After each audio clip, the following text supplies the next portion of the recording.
coaching this generation's real estate superstars. Harris Real Estate University. Does anybody have that as a dream? Do you? A Ferrari? No. You just want to make more money. Of course. Yep. And don't change too much, yeah. Yeah, okay. But the other part of this is we can create some other streams by taking some of this money that's left over, invest it into an asset, and have it come back in. This is a balance sheet. We've got assets and we've got liabilities. An asset is something you own. A liability is something you owe. So if we can create even just a little bit, you buy a piece of property and it starts giving you a cash flow of $100, $200 a month. Whatever that is, let it reinvest. You've got more money. By the way, you're picking up some tax advantages here, so you're having even less taxes as you go. You see how you start creating a cycle that it starts building on you. Now, how many people currently have rental property? Okay, great. And is it things that you've picked up now, or residential, commercial? Both, yeah. What are you finding in general as far as cash flow? Financing right now. Yeah. So you have to be your own bank. Right. That's the first thing I've found out Yeah. for the last couple. Yeah, financing is the biggest challenge. Cash flow is great. Right. Better than it's been in a really long time. And where are you buying? I'm in the Central Valley. Okay, great. Because things have become affordable again. Very. Because it just went crazy up there in Central Valleys. So the idea, though, with number one, being able to afford it. Just as an idea, if you have pension plans, a self-directed pension plan can buy property. Has anybody done that? Yeah.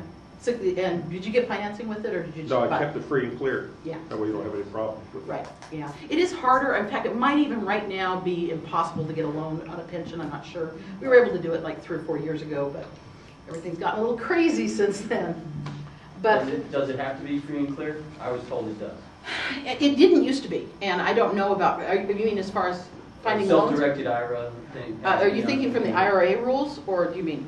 Well, along the lines of buying real estate, self-directed. Okay, an if you can IRA. find somebody to finance it, where you personally aren't going to be personally guaranteed, but the IRA holds it, yes, you can do that. So, it's possible, but it can be tough to find that financing.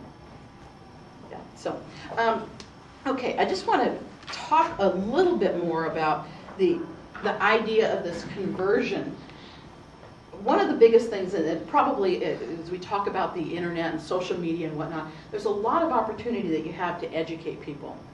And if you're doing blogs, that's great. Maybe creating reports, handbooks, anything that you've got along those lines, you can start creating these assets that can create a little bit of income for you. Or you put a value on that, and then you give them away free. The huge difference there, I think, that you say, hey, this is a report that I normally sell for $17, $20, whatever it is, and I'm going to give it away free, then it's got a value when people have got that. Any of you that have got a blog, my guess is you could take some of your best blogs and put it together in a book easily. Yeah. So as an idea, just again, just creating this idea of building asset as we go. Anybody else done this? Okay. Another idea. Did you have? Oh. Another idea of building on that. But what I wanted to talk a bit about building the wealth. But the biggest part of what I wanted to talk today about is because I always talk about taxes. So let's talk about why you guys have this unique advantage right now. You're all what's called a real estate professional. Well, okay, you knew that. But under the terms of the IRS, there is a term called a real estate professional. How many people have heard this under IRS terms? Okay. About a third of you, maybe. What it means is if you're involved in a trader activity, that's a real estate activity, and you spend more time in that activity than you do any other trader business.